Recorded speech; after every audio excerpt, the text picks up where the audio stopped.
Good evening, and welcome back to fucking book club. I'm pissed because I just got my nails done not even a week ago, and one already broke off, so we'll be fixing that tomorrow. That's irrelevant to what's going on here. Just thought I should vent for a second. Today we are going over Chapter 9 on a mission. This chapter again is from both points of view from Ginger and Jeremy. So this chapter has to do with the missions trip that they served together in Honduras in December, right after Jessa gave birth to Spurgeon. I think this was going on around the season 2 because Ginger took pictures of Spurgeon like right after he was born, so I think this was like in between those times. So before season 3 came out with their courtship, engagement, all of that. So from the point of Ginger, nearly 2 months after our conversation in the airport, I still hadn't seen Jeremy again. Jessa had recently given birth to my sweet nephew Spurgeon, and she and Ben weren't exactly in the position to host guests as new parents. It wasn't that I was sitting around waiting for Jeremy to come back. I knew I liked him, but I didn't spend much time thinking about something that might turn out to be nothing. Joke's on you. Those 2 months were a busy time anyway. Not only did we welcome a new baby into the family, but we also learned that TLC wanted to start a new show with Jill and Jessa, a new show that would eventually be called Counting On. And in December, some of my family planned to head south to Central America on a mission trip we took almost every year. I was visiting with Jessa a day before the trip when Jessa casually said, "Oh, did you know Jeremy is going on that too?" Yes, and they actually talked about it, I think in the show they did. Ginger goes on to say that the minute she heard that news, her heart pounded, her stomach flip-flopped, and that's when she realized that she really liked Jeremy. She wasn't just a little bit interested in him. And it was all due to that conversation that they had at the airport where she felt like they made a real connection. And this was something that she could not deny. She was looking forward to the mission trip, not only to serve on the mission trip because she really liked going on the trips, but finding moments to talk to Jeremy and to get to know each other more on the mission field. She said she couldn't imagine a better way to get to know a guy. I'd like to do that at bars, but here we are. And at this point is when she realized she needed to repack her suitcase. I'm usually not concerned with making fashion statements on mission trips, but this time I had packed particularly awful clothes. I'm not usually concerned with making fashion statements on mission trips, but this time I had packed particularly awful clothes. Even my sisters had commented, "Wow, Ginger, are you really taking that?" as I placed worn-out t-shirts with holes in the sleeves and top stains with paint in my suitcase. She said every hideous shirt that she had already packed now flashed before her eyes. If Jeremy was coming on this trip, everything had to go. It's all about impressions. It's all about impressions, and now it's a fashion statement. She goes on to say that over the next 2 days, as she was running errands for the family, she would stop at thrift stores and find working clothes that were fashionable, functional but cute. She said finding the right clothes was a challenge because she needed clothes for 90-degree weather, and it was winter. She said carefully she repacked her suitcase without drawing attention to it. She didn't want anybody to know she was repacking her suitcase. I wasn't planning on sharing my feelings for Jeremy with anybody until they tumbled out without warning in my dad's office. We were talking about the trip and I mentioned Jeremy was coming. "I think I might be interested in Jeremy, but I'm not sure," I said, feeling my cheeks flush as I spoke. Jim Bob Moneybags leaned back in his office chair and looked at her thoughtfully. "Oh, really?" "Yeah, I don't really know," I said, "but he's going to be there."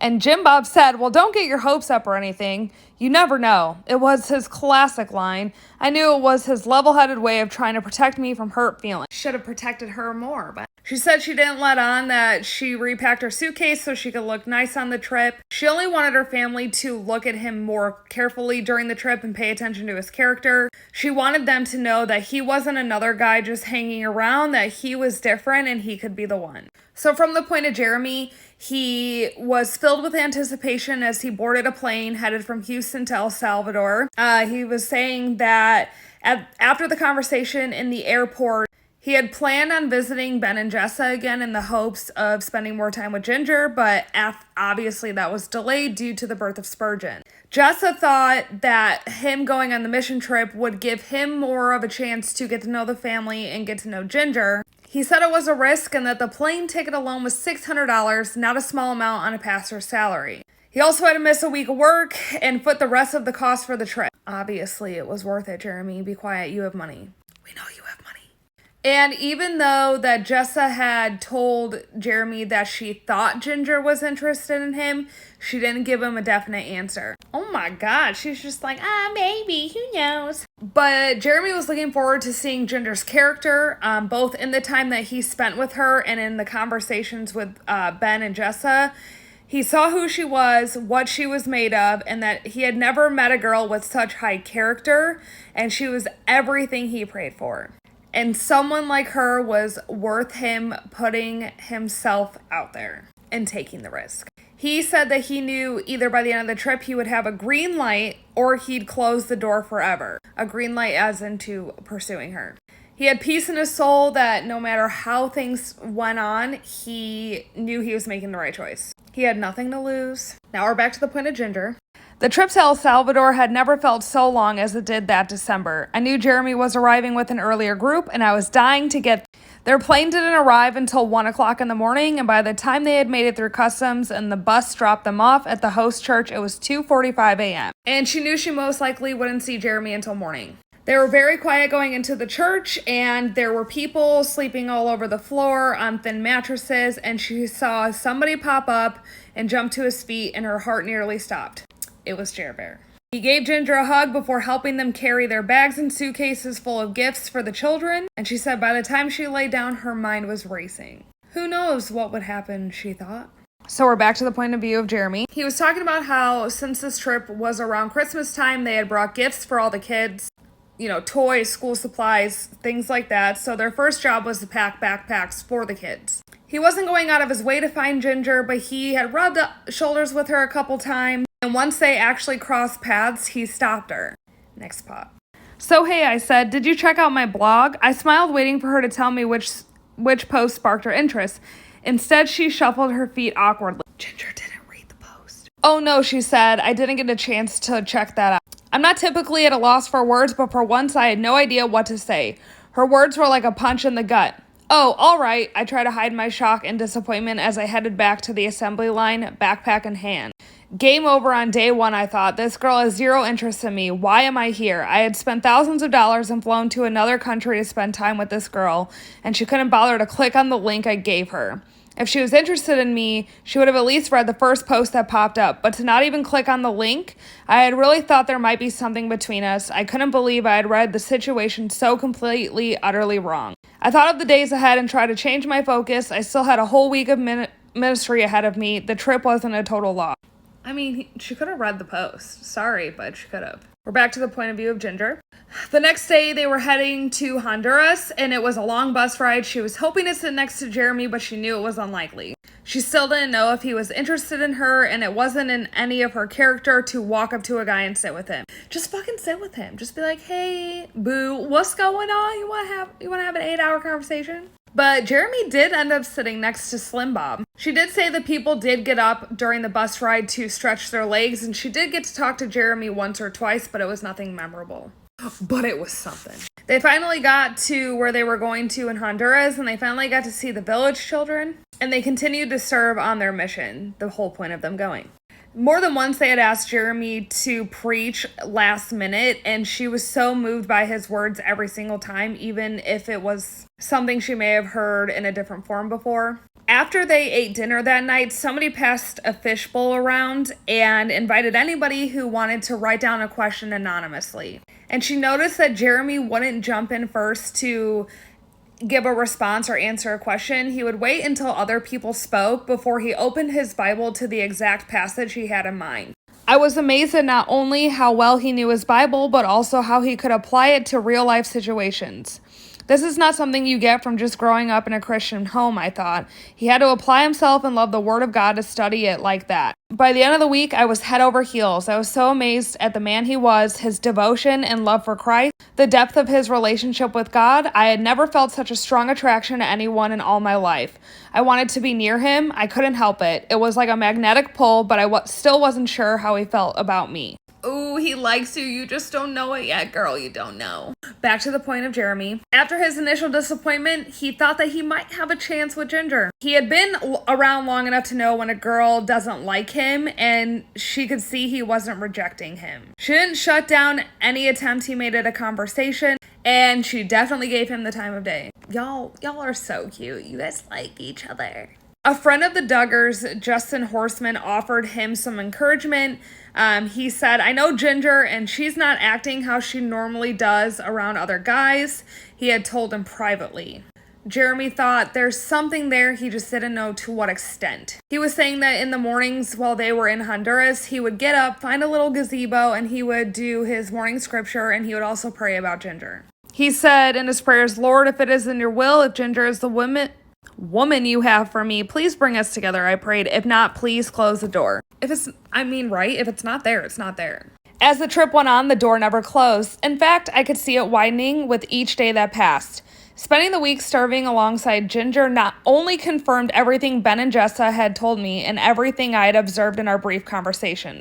Ginger had never tried to grab the spotlight or be the center of attention. Instead, she went out of her way to look for the people in the shadows, the wallflowers, the older women, who felt neglected and overlooked in their day-to-day lives.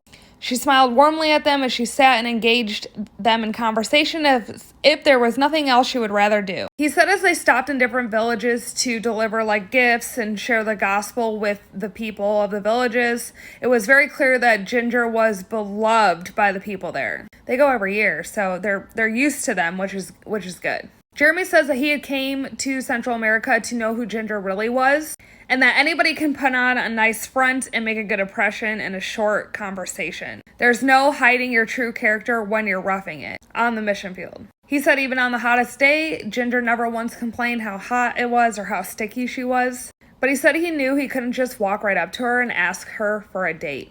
He needed to go through the slum bob. As the trip wound to a close, I knew this was my moment. Before our team drove back to El Salvador, I pulled Mr. Duggaris.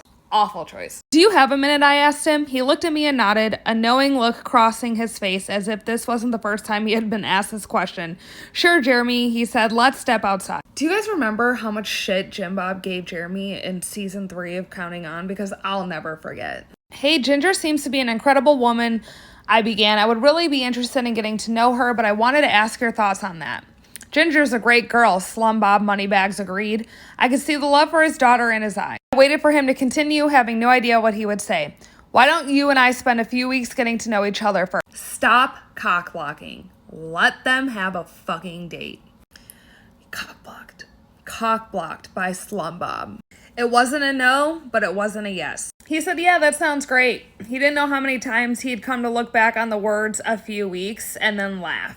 That's because it gets spicy. And we're on the last part, and it's the point of Ginger. She said that she felt a sense of dread as they boarded the school bus back to El Salvador. She knew that the next morning Jeremy was flying home, and she would be there for another week. She said the days ahead without him suddenly seemed flat and colorless. Her spirits did lift because she managed to sit right behind Jeremy on the bus ride home. They chatted throughout the drive. When they made it back to the church in El Salvador, Jeremy invited her and Joy to sit on the back porch and chat with him and a couple other guys. She said even though they weren't alone, it felt like there was nobody else there but them two. We talked and talked about anything and everything as the hours stretched on. I didn't care how late it was. I was happy to be talking to him. She said early the next morning she woke up to sounds outside her window. She listened closely to determine who was talking, and her heart leapt when she realized it was Jeremy and Jim. She wondered if Jeremy was talking to him about her or what they're talking about in general. She said their conversation gave her hope that maybe she had thought of all this time was now a reality, that Jeremy was serious about her. She couldn't believe it was actually happening. She got to ride back to the airport with Jeremy and all the people who were going home that day, and it was the last few minutes she got to spend with him in general before he went home. Jeremy talking to my dad was a huge step. In my family, you didn't just call or text with a guy when you weren't in a relationship with official approval from my dad. That meant unless Jeremy visited Arkansas, I wouldn't get to talk to him until Dad gave his blessing. Boring. But I wasn't discouraged by that since I was used to that rule. I didn't know when Jeremy and I would see each other again, but I was hopeful. So the next chapter, which is chapter 10, gets very interesting. It brings up the questionnaire, but it also talks about how Ginger and Jeremy almost didn't even happen. And it gets very spicy, so it's probably going to be another long one. So I love you guys. See you later. Bye. Tomorrow we're doing Sister Wives. And then on Tuesday we'll do more book club. So I literally just came back 5 minutes after I said goodbye to let you know that I will be doing chapters 10 and 11 together because there is a lot of shit that goes down in chapters 10 and 11. So I'm going to combine them, which means it's going to be a long chapters. It's going to be long. But we're here for the longness. It's fine. So just to let you know.